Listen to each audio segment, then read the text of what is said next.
Welcome back to my YouTube channel. I have to admit, sitting here and chatting with all of you fellow General Hospital viewers who also tune into the wild world of the bold and the beautiful, my mind is completely blown by the events of the August 26th episode.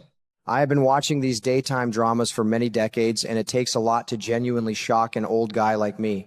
But seeing the absolute emotional wreckage between Deacon, Taylor, and Sheila has left me with a very heavy heart. I feel a deep sense of disappointment mixed with a strange kind of awe at how brilliantly manipulative Sheila remains after all these years of terrorizing Los Angeles. It really makes you wonder if anyone in this fictional town will ever truly be safe from her relentless psychological warfare, or if they are all just waiting for their turn to be her next victim. Do you ever look at your television screen and just want to yell at the characters to wake up and see the extreme danger standing right in front of them? Let us take a moment to talk deeply about Deacon Sharp, because my heart truly aches for the man, even though I fully acknowledge that he brings so much of this intense misery upon himself. When he finally gathered the courage to propose marriage to Taylor, you could see the raw, desperate hope in his eyes, the profound need for a fresh start with a woman who represents elegance, stability, and societal acceptance. Seeing Taylor reject him so casually was like watching a slow-motion car crash, and my personal opinion is that Deacon has been completely blinded by his own romantic fantasies for months now. He desperately wants to be the traditional leading man in a grand romance, but he consistently settles for women who are either emotionally unavailable or downright dangerous to his well-being. Why does a man who has worked so incredibly hard to rebuild his life and his business continue to put his fragile heart in the hands of people who treat his devotion like a mere afterthought? Taylor's reaction to the marriage proposal is something that really grinds my gears, and I find myself feeling incredibly frustrated with her character's current direction right now. She tried to soften the devastating blow by claiming she is simply exhausted by the entire institution of marriage, making it sound as though she is just a modern, independent woman who no longer needs a legal piece of paper to prove her love and commitment. But I evaluate that specific situation entirely differently, and I think any longtime viewer can see right through her incredibly flimsy excuses and defensive posturing. We all know her extensive, decades-long history with Ridge Forrester, and she never seemed to have any hesitation whatsoever about walking down the aisle with him time and time again, no matter how much pain it caused her. I confidently predict that her refusal has absolutely nothing to do with being tired of marriage in general, and everything to do with the harsh reality that Deacon is simply not Ridge. The absolute hypocrisy of Taylor in this delicate situation is what really makes my blood boil, and I cannot help but feel a strong sense of protective resentment on Deacon's behalf as I watch this unfold. Think deeply about the strict demands she placed on him at the very beginning of their courtship. She firmly insisted that he finalize his divorce from Sheila, acting highly principled and claiming she could never, ever date a married man under any circumstances. Yet, the very moment the path is entirely clear and Deacon asks for a real, permanent, legal commitment to build a life together, she immediately pumps the brakes and suddenly wants to keep things casual and unattached.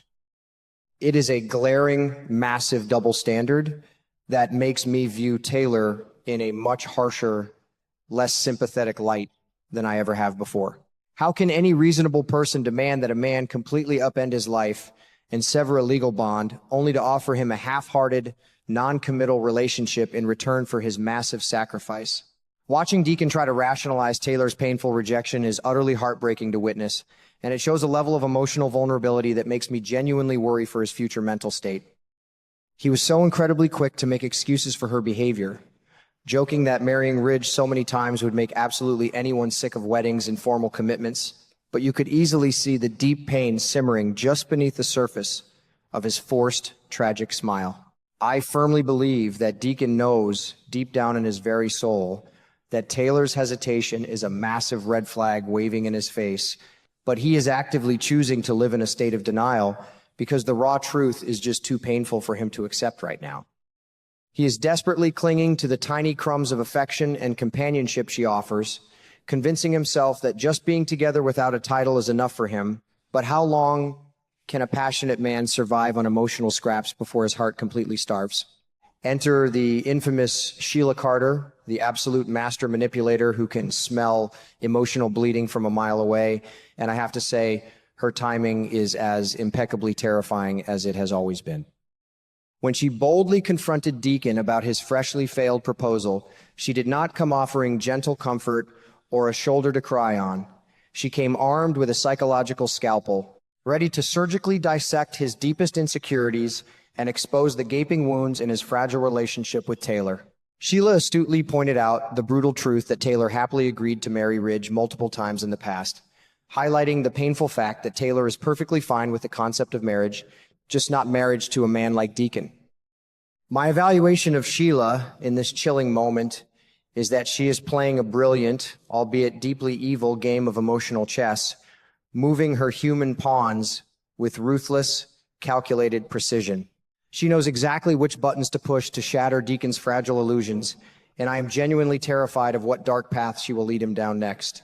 Looking ahead to the upcoming episodes, I am filled with a deep, unsettling sense of dread about what this disastrous hookup means for everyone involved, because Sheila now has her foot firmly planted right back in the door of Deacon's life. If there is one crucial lesson I have learned from watching this dramatic show for so many consecutive years, it is that you never, ever give Sheila Carter even the slightest opening, because she will aggressively kick the door wide open, invite herself in, and proceed to burn the entire metaphorical house down to the ground. Deacon desperately tried to convince himself and everyone around him that his new relationship with Taylor was rock solid, but Sheila just effortlessly proved that it was built on a fragile foundation of sand, ready to completely collapse at the very slightest emotional push. I strongly predict that Sheila is going to make it her absolute, undeniable mission to publicly and ruthlessly destroy Taylor's pristine reputation using a highly manipulated Deacon as her primary weapon of choice.